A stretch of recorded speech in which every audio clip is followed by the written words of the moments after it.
Israeli संसदेला dash dash या नावाने ओळखले जाते. इस्रायलच्या संसदेचं नाव काय तर ते आहे नेसेट.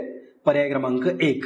आता मराठीमध्ये लिहिताना आपण असं न लिहिलंय त्याला नेसेट, पण इंग्लिशमध्ये याचं स्पेलिंग असं नाहीये. इंग्लिशमध्ये के पासून स्पेलिंगची सुरुवात होते क्नेसेट, पण ते के हे सायलंट आहे. जसं नाईट रायडरची स्पेलिंग आहे बघा, त्याच्यामध्ये सुद्धा के आहे पण के सायलंट असतो, मग आपण नाईट रायडर असं प्रोनाऊन्स करतो. तसंच इथं इस्रायलच्या संसदेला सुद्धा द क्नेसेट असं म्हणतात. क्नेसेट असं स्पेलिंग आहे त्याचं, पण आपण म्हणताना त्याला नेसेट म्हणून लक्षात ठेवायचं आहे.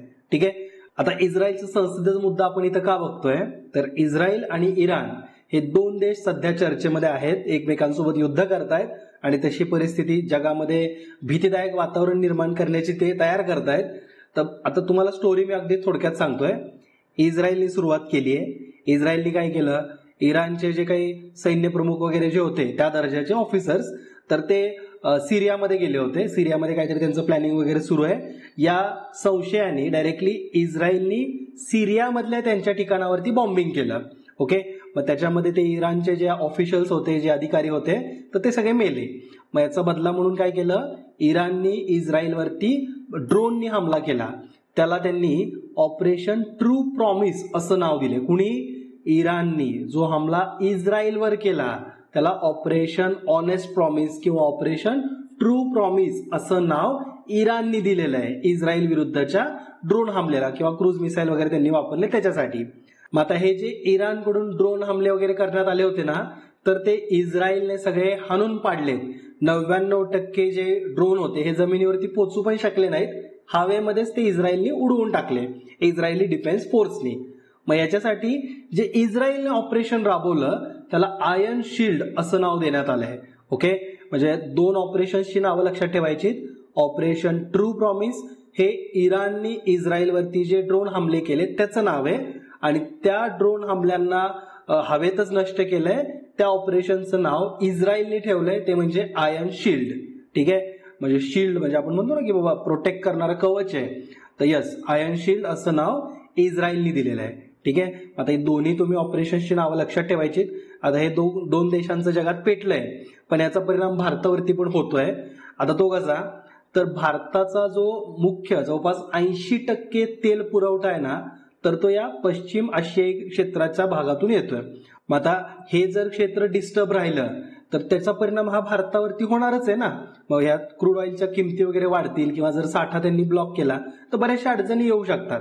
ठीक आहे. मग रशिया आणि युक्रेनच्या युद्धामध्ये तर एवढा काही परिणाम झाला नव्हता, कारण आपण रशियाकडून तेल घेतलेलं आहे. पण या केसमध्ये मात्र तसं होऊ शकणार नाही, कारण आपण मेजरली तेलासाठी या क्षेत्रावरती डिपेंडंट आहोत. ओके. आणि या व्यतिरिक्त इस्रायलमध्ये सध्या 18,000 भारतीय काम करतात. इराणमध्ये सुद्धा जवळपास 5-10 हजार भारतीय काम करतात. एकूणच या पश्चिम आशियाई देशांचा जर विचार केला तर 90 लाख भारतीय या प्रदेशामध्ये राहतात. त्यामुळे जर हा प्रदेश जर डिस्टर्ब असेल तर नक्कीच भारतीयांवरती संकट तिथं असणार आहे. ओके. तर हा सगळा युद्धाचा मुद्दा अगदी शॉर्ट मध्ये लक्षात ठेवायचा आहे. किती जण मेले, कुणी काय बॉम्ब टाकला वगैरे असे काही क्वेश्चन एक्झाम मध्ये येत नाहीत. जी एक्झामसाठी महत्वाची माहिती ही मी तुम्हाला दिली आहे, अशीच माहिती तुम्हाला पुढे सुद्धा देणार आहे. आज 18 एप्रिलच्या महत्वाच्या घडामोडी आपण बघणार आहे. भरपूर सारे वेगवेगळे मुद्दे आहेत आणि एक्झामसाठी हे लेक्चर खूप महत्वाचं ठरेल. लेक्चरची PDF तुम्ही आमच्या टेलिग्राम चॅनलवरून, त्याचबरोबर विजन स्टडी 2.0 या ऍप मधून डाउनलोड करू शकता. या ऍप वरती तुम्हाला या पूर्ण महिन्याच्या PDF तुम्हाला आम्ही आज अपलोड करून देणार आहे, त्याच्यामुळे हे ऍप लगेच डाउनलोड करा. Vision study 2.0. डायरेक्टली पुढच्या प्रश्नाकडे येतोय. MSC एरिज जहाज कोणत्या देशाशी संबंधित आहे? आता हे जहाज इस्रायल या देशाशी संबंधित आहे. MSC याच्या जहाजाच्या याच्यावरती दिसतंय बघा तुम्हाला MSC लिहिलेलं आहे. तर हे जहाज हे इस्रायलचं जहाज आहे. आता हा पण मुद्दा डायरेक्टली इस्रायल आणि इराणच्या तणावाशी संबंधित आहे. तो कसा, तुम्हाला मी थोडक्यात जरा मॅप मध्ये सांगतो. हा बघा, हा मॅप तुम्हाला दिसतोय. याच्यामध्ये स्ट्रेट ऑफ हॉर्मोज दिलेला आहे. इराण खाली तुम्हाला UAE दिसल, ओमान वगैरे दिसतंय. तर हा जो काही समुद्र मार्ग तुम्हाला दिसतोय ना, तर या एरियामध्ये या 3-4 देशांची मक्तेदारी आहे. मग इतके दिवस ज्यावेळेस इस्रायल आणि इराण वाद चालू नव्हता त्यावेळेस मग इराण हा अलाउ करत होता की तुम्ही इथून बरेचशी जहाजं जी इस्रायल मधून येतात किंवा इस्रायलकडे चाललीत, तर ती जहाजांचं ट्रान्सपोर्टेशन हे या मार्गातून इराणने अलाउ केलं होतं. पण मी तुम्हाला याच्या आधीच्या लेक्चरमध्ये पण सांगितलं होतं की इराणने असं स्पष्ट सांगितलंय की आम्ही मुस्लिम ब्रदरहूडसाठी म्हणून ह्या मार्गाचा वापर करू देतोय, पण इतर देशांना धडा शिकवण्यासाठी म्हणून आम्ही हा मार्ग कधीही बंद करू असं डायरेक्टली इराणने सांगितलं होतं. म्हणजे हा मार्ग ते बंद करू शकतात. आता याचाच एक भाग म्हणून जे इस्रायलचं हे MSC आरिज नावाचं जे जहाज आहे ना, तर ते आता इराणनी पुढे जाऊ दिलं नाही. त्याच्यामध्ये मग जवळपास 17 भारतीय क्रू मेंबर्स आहेत, त्यापैकी एका भारतीय क्रू मेंबरची सुटका पण झाली असं पण सांगण्यात आलंय. तर यांना आता इराणकडून बंदिस्त करण्यात आलंय. हे जहाज पुढे जाऊ देत नाहीयेत, म्हणजे या जहाजावरती ताबा मिळवलाय. मग आता भारतीय जे लोक आहेत त्याच्यावरती जे क्रू मेंबर्स आहेत ते यांच्या जीवाला काय होईल का, तर जनरली असं काही गोष्टी होणार नाहीत, कारण आपली भारताची फॉरेन पॉलिसी पण तेवढी स्ट्रॉंग आहे आणि इराण आणि भारत काही संबंध खराब नाही आहेत. त्यामुळं ऑब्व्हियस आहे की आपले परराष्ट्र मंत्री याच्यामध्ये हस्तक्षेप करतीलच आणि भारतीय लोक हे सुटणार आहेतच. ओके, पुढच्या प्रश्नाकडे येऊ. ACI निर्देशांकाच्या संदर्भात खालील विधाने विचारात घ्या. आता ACI म्हणजे काय माहिती का, एअरपोर्ट काउन्सिल इंटरनॅशनल. तर यांच्याकडून एक रिपोर्ट प्रकाशित केला जातो, त्याच्यामध्ये कोणत्या एअरपोर्टवरती किती ट्रॅफिक होतं तर त्याचा डेटा सांगितला जातो, किंवा व्यवस्थापनानुसार कोणतं एअरपोर्ट हे टॉप 10 मध्ये वगैरे येईल तर तसा डेटा हे तयार करतात. मग आता त्यांच्या काही या निर्देशांकानुसार आपल्याला 2 विधानं दिलीत. पहिलं विधान आहे 2023 मधील जगातील सर्वात व्यस्त विमानतळामध्ये हानेडा आंतरराष्ट्रीय विमानतळ प्रथम क्रमांकावर आहे. आणि दुसरं विधान आहे दिल्लीतील इंदिरा गांधी आंतरराष्ट्रीय विमानतळ 10व्या क्रमांकावर आहे. तर वरीलपैकी कोणतं विधान योग्य आहे, तर जे दिल्लीचं इंदिरा गांधी इंटरनॅशनल एअरपोर्ट जे आहे तर ते या रँकिंगमध्ये 10व्या पोझिशनवरती आहे, हे विधान योग्य आहे. ट्रॅफिक हँडलिंगमध्ये किंवा सर्वात व्यस्त विमानतळामध्ये इंदिरा गांधी आंतरराष्ट्रीय विमानतळ 10व्या स्थानावरती लक्षात ठेवायचं. पहिलं विधान इथं चुकीचं दिलंय, कारण फर्स्ट स्पॉटवरती किंवा फर्स्ट रँकवरती जे ठिकाण आहे तर ते हार्ट्सफील्ड जॅक्सन अटलांटा इंटरनॅशनल एअरपोर्ट आहे. हार्ट्सफील्ड जॅक्सन अटलांटा इंटरनॅशनल एअरपोर्ट. तुम्ही म्हणाल की हे कुठं आहे, तर हे आहे USA मध्ये, अमेरिकेमध्ये. तर या विमानतळावरती सर्वात जास्त ट्रॅफिक आहे, तर याच्यानुसार हे पहिल्या स्थानावरती आलंय. आणि भारताचं जे टॉप 10 मध्ये आहे ते म्हणजे दिल्लीचं इंदिरा गांधी आंतरराष्ट्रीय विमानतळ. ठीक आहे, 2019 मध्ये भारताचं हे इंदिरा गांधी आंतरराष्ट्रीय विमानतळ जे दिल्लीमध्ये हे 17व्या स्थानावरती होतं या रिपोर्टनुसार. पण आता 2023 मध्ये आपण चांगली प्रगती केली आहे आणि दिल्लीचं इंदिरा गांधी आंतरराष्ट्रीय विमानतळ हे 10व्या स्थानावरती पोहोचलोय. तर हे लक्षात ठेवायचं, हा चेंज खूप महत्वाचा आहे ना, त्याच्या 17व्या स्थानावरून डायरेक्ट 10व्या स्थानावरती आलंय, त्याच्यामुळे लक्षात ठेवायचं आहे. याच्यामध्येच दुबईचं आंतरराष्ट्रीय विमानतळ हे 2ऱ्या स्थानावरती आहे. आणि आपण ज्या पहिल्या विधानामध्ये जे बघितलं ना हानेडी हे ठिकाण, तर हानेडी हे ठिकाण टोकियो मधलं आहे. ओके, तर टोकियो हानेडी आंतरराष्ट्रीय विमानतळ ते 5व्या स्थानावरती आहे. ठीक आहे, जपानमधलं टोकियो शहरामध्ये हानेडी आंतरराष्ट्रीय विमानतळ आहे जे 5व्या स्थानावरती या रिपोर्टनुसार आहे. ओके, तर हे काही क्रमवारी व्यवस्थितपणे लक्षात ठेवायचे. इथं टॉप 10 देशांमधल्या विमानतळांची नावं दिलेली आहेत, लक्षात ठेवू शकता. मला वाटतं गरज नाहीये, भारताचं फक्त तुम्हाला याच्यामधलं माहिती असायला पाहिजे. IGI Indira Gandhi international airport. पुढच्या प्रश्नाकडे या. IMFच्या व्यवस्थापकीय संचालक म्हणजेच MD मॅनेजिंग डायरेक्टर म्हणून कोणाची पुन्हा नियुक्ती करण्यात आली. पुन्हा म्हणजे काय, आधी सुद्धा त्याच होत्या, ज्यांचं नाव आहे क्रिस्टलिना जॉर्जिव्हा. तर हा पर्याय क्रमांक 1, म्हणजे ह्याच व्यक्ती यापूर्वी सुद्धा IMFच्या MD होत्या आणि आता पुन्हा 5 वर्षांसाठी त्यांचा कार्यकाल वाढवण्यात आलाय. 1 ऑक्टोबर 2024 पासून हा 5 वर्षांचा पुढचा कार्यकाल सुरू होतोय. ठीक आहे, म्हणजे ह्याच्या आधी सुद्धा ते 5 वर्ष होत्या आणि आता सुद्धा 5 वर्ष कार्यरत असणार आहेत. कोणत्या पदावरती, IMFच्या. IMF म्हणजे काय, इंटरनॅशनल मॉनिटरी फंड. याचे हेड ऑफिस कुठे आहे, वॉशिंग्टन DC मध्ये. ठीक आहे, जशी वर्ल्ड बँक आहे तसाच दर्जा ह्या IMFचा सुद्धा आहे. आणि त्याच्या MDच्या किंवा संचालकाच्या पदावरती असणार त्या म्हणजे क्रिस्टलिना जॉर्जिव्हा. ठीक आहे, पुढच्या प्रश्नाकडे या. कोणत्या क्रिकेटपटूने युवराजच्या एका षटकात 6 षटकार मारण्याच्या पराक्रमाचे अनुकरण केले. थोडा अवघड वाटतंय ना, म्हणजे एका ओव्हरमध्ये 6 6 जो युवराज सिंगचा रेकॉर्ड होता ना T20 मधला, त्याची बरोबरी आता कुणी केली असं विचारलंय. तर तो हा बॅट्समन आहे, त्याचं नाव आहे दीपेंद्र सिंग आयरी आणि हा नेपाळ या संघाकडून खेळतो. नेपाळ या देशाचा आहे, नेपाळकडून खेळतोय आणि ही कामगिरी तिने आंतरराष्ट्रीय सामन्यातच केली आहे. आणि ती मॅच होती कतार विरुद्ध, कतार या देशासोबत. ठीक आहे. म्हणजे आता असं झालंय ना की यांनी इतके सारे रेकॉर्ड केलेत किंवा नेपाळनेच भरपूर रेकॉर्ड केले T20 संदर्भातचे. हे जे छोटे छोटे संघ येत आहेत आणि ते एकमेकांमध्ये मॅचेस खेळत आहेत ना, त्यातून खरंच आंतरराष्ट्रीय रेकॉर्डचे मोडतच चाललेत. जसं की यापूर्वीच या दीपेंद्र सिंगनी 19व्या आशियाई खेळामध्ये मंगोलिया विरुद्ध मॅच खेळताना 9 बॉलमध्ये 50 रन काढले होते. म्हणजे जो युवराज सिंगचा रेकॉर्ड होता ना आधीचा, मला वाटतं 12 बॉलमध्ये युवराज सिंगनी 50 रन काढले होते T20 मध्ये, आणि तो रेकॉर्ड सुद्धा आता याच पठ्ठ्याने मोडलाय. म्हणजे हे जे छोटे छोटे संघ मी म्हणतोय तर ते भरपूर रेकॉर्ड बनवत आहेत. आय थिंक T20 मध्ये सुद्धा 300 पेक्षा जास्त धावा या नेपाळ संघानेच केल्यात. ओके, आणि ती पण कामगिरी मला वाटतं 19व्या आशियाई खेळामध्येच करण्यात आली होती. ठीक आहे. हे कतार विरुद्धची किंवा मंगोलिया विरुद्धचीच ती मॅच होती आणि त्याच्यामध्ये सगळ्यात जास्त रन्स निघाल्यात.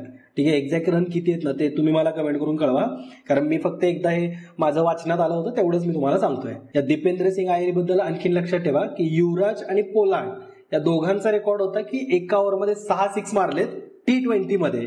तर या दोघांच्या रेकॉर्डची बराबरी आता दीपेंद्र सिंग आयरी याने केली आहे. 24 वर्षाचा खेळाडू आहे हा, फक्त नेपाळकडून खेळतोय, ऑलराऊंडर आहे. आणि रिसेंटली ज्या मॅच मध्ये त्यांनी 6 सिक्स मारलेत ना, तर ती कतर विरुद्धची मॅच होती, ज्याच्यात शेवटच्या ओव्हरला त्यांनी 6 बॉल 6 सिक्स मारलेत आणि स्वतःची 50 सुद्धा झाली. 21 बॉलमध्ये 64 रन त्यांनी काढलेले आहेत. ठीक आहे. हे सगळं मी का सांगतोय, कारण रेकॉर्ड तुटलाय. क्रिकेटमध्ये जनरली आपल्याला मोठ्या संघांच्याच कामगिरी विचारल्या जातात असं वाटतं, पण नाही. हे किंवा रणजी संदर्भातचे क्वेश्चन एक्झाम मध्ये येतात. ठीक आहे. पुढचा प्रश्न बघा. B.R. आंबेडकर हे स्वतंत्र भारताचे पहिले डॅश डॅश मंत्री होते.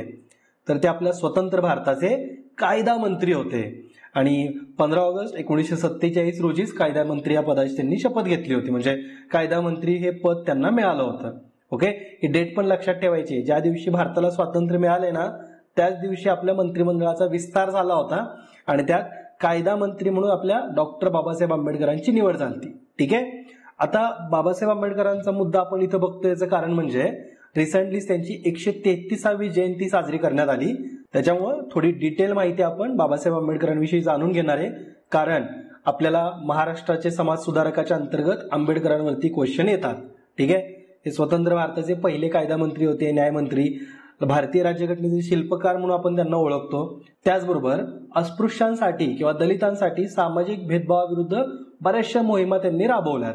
असे बाबासाहेब आंबेडकर, ज्यांची 133वी जयंती आपण साजरी केलेली आहे. ते कायदा तज्ज्ञ होते, अर्थतज्ञ होते, राजकारणी, समाज सुधारक, अशा वेगवेगळ्या पैलूंनी आपण आंबेडकरांचा अभ्यास करू शकतो. त्यांचा जन्म 14 एप्रिल 1891चा आहे. सुभेदार रामजी मालोजी सकपाळ यांच्या घरी त्यांचा जन्म झाला होता. प्राथमिक शिक्षण त्यांचं मुंबईत झालेलं आहे. पुढं मुंबईच्या एल्फिन्स्टन महाविद्यालयामध्ये पदवीचं शिक्षण त्यांनी पूर्ण केलं. त्यांना बडोद्याचे जे सयाजीराव गायकवाड आहेत तर त्यांनी शिष्यवृत्ती दिली होती. त्यानंतर त्यांनी पुढं शिक्षण घेतलंय. पुढं 1993 मध्ये उच्च शिक्षणासाठी अमेरिकेत जायची त्यांना संधी मिळाली. कोलंबिया युनिव्हर्सिटीमध्ये 1915 आणि 1916 या 2 वर्षांमध्येच त्यांनी MA आणि PhD या दोन्ही पदव्या मिळवल्यात. आणि अशी कामगिरी करणारे, सगळ्यात फास्टेस्ट कामगिरी करणारे एकमात्र विद्यार्थी आहेत ते म्हणजे आंबेडकर. ओके, MA आणि PhD एका वर्षात करणारे हे एकमात्र विद्यार्थी आहेत. हा डेटा लक्षात ठेवायचा आहे. अर्थशास्त्र, राजकारण, कायदा, तत्वज्ञान, समाजशास्त्र या विषयांचं सखोल ज्ञान त्यांना होतं आणि हे सगळं करत असताना त्यांना बऱ्याचशा सामाजिक अडचणींना सामोरं जावं लागलंय. रिझर्व्ह बँक ऑफ इंडियाच्या स्थापनेमध्ये बाबासाहेब आंबेडकरांचा एक मोलाचा वाटा आहे. याचं कारण म्हणजे जे यंग हिल्टन कमिशन जे होतं ना, ज्यांनी RBIचं रेकमेंडेशन दिलं होतं, तर यंग हिल्टन समोर बाबासाहेब आंबेडकरांनी सादर केलेली संकल्पना मांडण्यात आली होती आणि त्याच्याच आधारावरती भारतामध्ये एक मध्यवर्ती बँकेची स्थापना करण्यात आली आणि ती म्हणजे आपली RBI. ओके, तर यंग हिल्टन कमिशनला कुणी अहवाल सादर केला असं विचारलं जाऊ शकतं एक्झाम मध्ये, तर ते म्हणजे आंबेडकर. ठीक आहे. एक्झाम मध्ये त्यांनी स्थापन केलेल्या संघटनांवरती सुद्धा क्वेश्चन येतात. तर 1924 मध्ये त्यांनी शोषित वर्गाच्या कल्याणासाठी एक संघटना स्थापन केली, ज्याचे अध्यक्ष सर चिमणलाल सेठवाड आणि डॉक्टर बाबासाहेब आंबेडकर हे होते. त्यांनी बहिष्कृत हितकारिणी या सभेची स्थापना केलेली आहे. इथं बरेचसे जण चुकतात, बहिष्कृत हिरकणी वगैरे काहीतरी करतात, पण नाहीये, ते बहिष्कृत हितकारिणी आहे. ठीक आहे. आंबेडकरांनी 1927 मध्ये महाड सत्याग्रह सुद्धा केला होता. ह्या सार्वजनिक चळवळीचं नेतृत्व त्यांनी केलेलं आहे. भारतामध्ये जे ऐतिहासिक दृष्ट्या ज्या शोषित जमाती आहेत त्यांना न्याय मिळावा, सामाजिक त्यांना संसाधनांमध्ये समान प्रवेश मिळावा, याच्यासाठी म्हणून महाडचा हा सत्याग्रह त्यांनी केला होता. ठीक आहे. बहिष्कृत भारत या वृत्तपत्राची सुरुवात सुद्धा याच काळामध्ये आंबेडकरांनी केली आहे. पुढे आता आपण 1936 मध्ये येऊ. शोषित वर्गांच्या हितांचं रक्षण करण्यासाठी म्हणून स्वतंत्र मजूर पक्षाची त्यांनी स्थापना केली आहे. पुढे 1942 मध्ये गव्हर्नर जनरल ऑफ इंडियाच्या कार्यकारी परिषदेवर लेबर सदस्य म्हणून त्यांची नेमणूक करण्यात आली होती. ओके, लेबर म्हणजे मजुरांचं सदस्यत्व करण्यासाठी म्हणून गव्हर्नर जनरल ऑफ इंडियाच्या कार्यकारी परिषदेवरती ते निवडून आले होते किंवा नेमणूक त्यांची झाली होती 1942 मध्ये. पुढं ज्यावेळेस आपल्या देशाची संविधान बनवायची वेळ आली तर त्यावेळेस संविधान सभेवरती 1946 मध्ये ते निवडून गेले. पुढे 15 ऑगस्ट 1947 ला भारताचे पहिले कायदा मंत्री म्हणून त्यांनी शपथ घेतली. पण 1951 मध्ये त्यांनी याच पदाचा राजीनामा सुद्धा दिलाय. त्याच्यासाठी काश्मीरचा मुद्दा किंवा भारताचं परराष्ट्र धोरण, हिंदू कोड बिल, तर ह्या सगळ्या मुद्द्यांवरून नेहरू आणि आंबेडकर यांच्यामध्ये मतभेद निर्माण झाले होते आणि मग 1951 मध्ये त्यांनी त्यांच्या या कायदेमंत्री या पदाचा राजीनामा दिला. पुढं 1955 मध्ये थॉट्स ऑन लिंग्विस्टिक स्टेट्स नावाचं त्यांचं पुस्तक प्रकाशित केलेलं आहे 1955 मध्ये. यापूर्वी 1952 मध्ये कोलंबिया युनिव्हर्सिटीने भारतीय राज्यघटनेचा मसुदा तयार करण्याच्या अनुषंगाने त्यांना कार्याची दखल घेत LLD ही पदवी बहाल केलेली आहे. ठीक आहे. तर LLD ही पदवी 1952 मध्ये कोलंबिया युनिव्हर्सिटीने दिलेली आहे. कारण याचं होतं की त्यांनी जे भारतीय राज्यघटनेचा मसुदा तयार करण्यासाठी जे आमूलाग्र असं जे योगदान दिलंय, तर या कार्याची दखल घेत कोलंबिया युनिव्हर्सिटीने 1952 मध्ये आंबेडकरांना LLD ची पदवी दिलेली आहे. ठीक आहे. 1953 मध्ये उस्मानिया युनिव्हर्सिटीकडून त्यांना डॉक्टरेट सुद्धा मिळालेला आहे. ठीक आहे. हे जे त्यांना पद मिळालेत किंवा हे जे मान मिळालेत, पदव्या मिळाल्यात, हे लक्षात ठेवायचे. याच्यावरती क्वेश्चन येतो. त्यांनी लिहिलेले पुस्तकं पण विचारली जातात. तर थॉट्स ऑन लिंग्विस्टिक स्टेट्स हे पुस्तक त्यांनीच प्रकाशित केले, हे पण माहिती असायला पाहिजे. याच व्यतिरिक्त शूद्र कोण होते किंवा हु वेअर्स दी शूद्राज हे पुस्तक आहे त्यांचं, ते सुद्धा त्यांनी म्हणजे त्यांचं एक प्रसिद्ध पुस्तक आहे. नेपाळमधून काठमांडू इथं 1954 मध्ये झालेल्या जागतिक बौद्ध परिषदेमध्ये बौद्ध भिक्षूंनी त्यांना बोधिसत्व ही पदवी सुद्धा दिलेली आहे. हे लक्षात ठेवायचं आहे. या मुद्द्यावरती क्वेश्चन बनेल. बोधिसत्व ही पदवी आंबेडकरांना कुठं आणि कुणी दिली हे विचारलं जाऊ शकतं. तर नेपाळमध्ये काठमांडूमध्ये 1954 मध्ये जी जागतिक बौद्ध परिषद आयोजित करण्यात आली होती, त्या परिषदेमधल्या बौद्ध भिक्षूंनी आंबेडकरांना बोधिसत्व ही पदवी दिलेली आहे. ठीक आहे. आणि आंबेडकरांना भारत सरकारकडून 1990 मध्ये मरणोत्तर भारतरत्न दिलेलं आहे. ठीक आहे. तर विचार करा, म्हणजे इतके सारे त्यांनी कार्य केलेलं आहे, पण भारत सरकारने भारतरत्न म्हणून त्यांची दखल 1990 मध्ये घेतली आहे आणि ते पण मृत्यूनंतर खूप वर्षानंतर घेतलेली आहे. मग त्यावेळेस मला वाटतं VP सिंग सरकार होतं, म्हणजे जनता दलाचं गव्हर्नमेंट होतं, काँग्रेसचं गव्हर्नमेंट नव्हतं. त्यावेळेस त्यांना भारतरत्न सन्मान मिळालाय. नाहीतर जवाहरलाल नेहरूंचं तर तुम्हाला माहिती आहे, जवाहरलाल नेहरूंनी स्वतःसाठी दिलेला भारतरत्न वगैरे आहे. तर ठीक आहे, त्याचे मीम भरपूर बनतात. पुढच्या प्रश्नाकडे येऊ आपण. पोलीस यंत्रणेत FIR म्हणजे डॅश डॅश. FIR म्हणजे काय, तर अगदी त्याचा शॉर्ट फॉर्म दिला इथं, त्याचा लॉंग फॉर्म विचारलाय. FIR म्हणजे फर्स्ट इन्फॉर्मेशन रिपोर्ट, पर्याय क्रमांक 1. आता हा FIR चा मुद्दा आपण का बघतोय, खरं तर आपल्याला 0 FIR कडे जायचंय, पण 0 FIR समजून घेण्यापूर्वी ऍटलिस्ट FIR काय असते हे तुम्हाला माहिती असायला पाहिजे. FIR म्हणजे फर्स्ट इन्फॉर्मेशन रिपोर्ट. त्याच्या नावामध्येच आहे प्रथम माहिती अहवाल. प्रथम माहिती अहवाल म्हणजे काय असतो की एक पीडित पोलीस स्टेशनमध्ये जातो आणि त्याच्या विरुद्ध जो काही अन्याय अत्याचार घडलाय किंवा त्याला जे काही सांगायचंय की बाबा माझ्या सोबत अशी अशी घटना घडली आहे, तर त्या घटनेचं वर्णन जे पोलीस हे कागदावरती उतरवतात त्याला FIR म्हटलं जातं. प्रथम माहिती अहवाल येतो. याच्यामध्ये कुठलेही पुरावे अटॅच केले जात नाहीत किंवा एखादा व्यक्ती समजा पीडित आलाय आणि त्यांनी सांगितल्या 4 गोष्टी, माझ्यावरती असं असं काहीतरी घडलेलं आहे, मग काय पोलीस त्याला पुराव्यासह मागतात असं नाहीये. डायरेक्टली तो मजकूर जो पहिल्यांदा त्या व्यक्तीने सांगितलाय तो जो लिहिलेला असतो ना, त्याला FIR असं म्हणतात. मग त्या FIR ची कॉपी म्हणजे त्याचं प्रॉपर नंबर वगैरे असतो. मग त्या सगळ्याच्या प्रत्येक पुढे ज्या चौकशा होणार आहेत ह्या या FIR कॉपीवरती आधारित असतात. ठीक आहे. मग ती जी माहिती व्यक्ती देतोय हा तोंडी स्वरूपात देऊ शकतो, लेखी स्वरूपात देऊ शकतो. इव्हन FIR ही फोनवरून सुद्धा आता केली जाऊ शकते. इव्हन ऑनलाईन पद्धतीने सुद्धा FIR दाखल केल्या जाऊ शकतात. तुम्हाला जर कधी वेळ असेल ना तर तुम्ही चेक करा. चतुर्शृंगी पोलीस चौकी म्हणून पुण्यातली एक चौकी आहे, तर ते सर्च केली ना वेबसाईटला तर तुम्हाला येऊन जाईल. जनरली कसं असतं, आपण एखादी ऑनलाईन FIR दर्ज करतो ना तर आपल्याला 24 तासांचा कार्यकाळ मिळतो. म्हणजे आपण एक FIR फाईल करतोय, मग त्याचा नंबर वगैरे डेटा जनरेट होतो. FIR आपण नोंदवतोय तर आपला सुद्धा डेटा तिथं द्यावा लागतो, आधार कार्ड वगैरे. मग त्यानंतर 24 तासांचा वेळ असतो की आपण ती FIR कॅन्सल करू किंवा ती ऑटो क्लोज होईल. जर आपण त्या 24 तासांमध्ये त्या FIR ला रिस्पॉन्ड नाही केला, आपण फाईल केली आणि कन्फर्म नाही केलं 24 तासांच्या आत, तर ती आपोआप कॅन्सल सुद्धा होते. ठीक आहे, हे ऑनलाईन स्वरूपाचं सांगतोय मी. भारतामध्ये FIR संदर्भात जी काही तरतुदी आहेत हे आपल्या फौजदारी प्रक्रिया संहिता म्हणजे CRPCच्या कलम 154 मध्ये FIR विषयीच्या तरतुदी आहेत. पण कायद्यामध्ये या FIR ची व्याख्या कुठेही दिलेली नाहीये की FIR म्हणजे काय, ह्याची व्याख्या दिलेली नाहीये. FIR चा मुद्दाच आपण का बघतोय माहिती का, तर रिसेंटली तेलंगणाच्या मुख्यमंत्र्यांविरोधात एक झिरो FIR नोंद करण्यात आली आहे. आता झिरो FIR काय हे आपल्याला समजून घ्यायचंय. एक्झाम मध्ये पॉलिटिकल क्वेश्चन येत नाहीत, पण टेक्निकल गोष्टींवरती क्वेश्चन येतात. झिरो FIR काय, FIR काय, असे क्वेश्चन येतात. झिरो FIR म्हणजे काय माहिती का, समजा एखादा व्यक्तीने काहीतरी गुन्हा केलेला आहे आणि तो त्या पोलीस चौकीच्या हद्दीमध्ये येत नाही, पोलीस ठाण्याच्या हद्दीत येत नाहीये.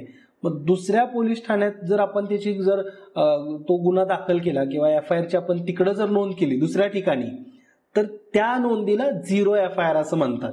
मग पुढं पोलिसांना चौकशीसाठी म्हणून जी झिरो FIR आहे ना, तर ती ज्या संबंधित पोलीस ठाणं जे येतं तर तिथं ती नोंद करावी लागते, मग ती पूर्ण FIR बनते. झिरो FIR म्हणजे काय, म्हणजे फॉर एक्झाम्पल मी A या ठिकाणी राहतोय, माझ्या विरुद्ध काही समजा घडलंय तर ते A मध्ये घडलंय, पण मी A मध्ये गुन्हा दाखल न करता, FIR न करता मी B या पोलीस चौकीमध्ये गेलो, B या ठिकाणच्या पोलीस चौकीत गेलो आणि तिथं गुन्हा दाखल केला, तर त्याला किंवा ती जी FIR आपण दाखल करतोय त्याला आपण झिरो FIR असं म्हणतो. ठीक आहे, कोणताही नियमित FIR क्रमांक हा झिरो FIR ला दिला जात नाही. झिरो FIR ही ज्यावेळेस संबंधित पोलीस चौकीला पाठवली जाते ना, तर त्या पोलीस चौकीने प्रॉपर चौकशी करून FIR ची तपासणी करून नोंदवायची, नवीन FIR ही नोंदवणार. ठीक आहे, आता झिरो FIR संदर्भातची तरतूद कुठून करण्यात आली आहे याच्यावरती क्वेश्चन येईल. तर 2012च्या निर्भया प्रकरणानंतर जी एक न्यायमूर्ती वर्मा समिती स्थापन करण्यात आली होती, तर त्यांच्या अहवालाने अशी शिफारस केली की बाबा हे असं झिरो FIR ची तरतूद असायला पाहिजे. म्हणजे एखाद्या व्यक्तीवरती एखाद्या ठिकाणी FIR नोंदवणं पॉसिबल नाही झालं तर दुसऱ्या ठिकाणी त्याला नोंदवता यावी, तर अशी तरतूद म्हणजे ही झिरो FIR ची. ठीक आहे, तर झिरो FIR आणि FIR काय असते हे तुम्हाला समजलं असेल. कन्सेप्ट तुम्हाला समजणं जास्त महत्वाचं आहे. असेच कन्सेप्ट आपण येणाऱ्या लेक्चरच्या माध्यमातून क्लिअर करत जाऊ. या लेक्चरच्या माध्यमातून भरपूर सारी इन्फॉर्मेशन बघितली आहे. तुम्हाला मी एक सिंपल क्वेश्चन विचारतोय, जसं आपण इस्रायली संसदेचं नाव बघितलं ना, तर तसंच तुम्ही मला जपानच्या संसदेला काय नाव दिलंय हे कमेंट करून कळवा. याच्यावरती आयोगाने क्वेश्चन विचारला होता, म्हणून मी तुम्हाला हा सिंपल क्वेश्चन विचारलाय, याचा आन्सर मला कमेंट करून कळवा. या लेक्चरची PDF तुम्हाला आपल्या विजन स्टडी 2.0 या ऍप मधून डाउनलोड करता येईल. मी तुम्हाला पूर्ण महिन्याच्या करंट अफेअर आज अवेलेबल करून देणार आहे, त्याच्यामुळे तिथून त्या डाउनलोड करा. भेटूत नेक्स्ट लेक्चरमध्ये. जय हिंद, जय महाराष्ट्र, धन्यवाद.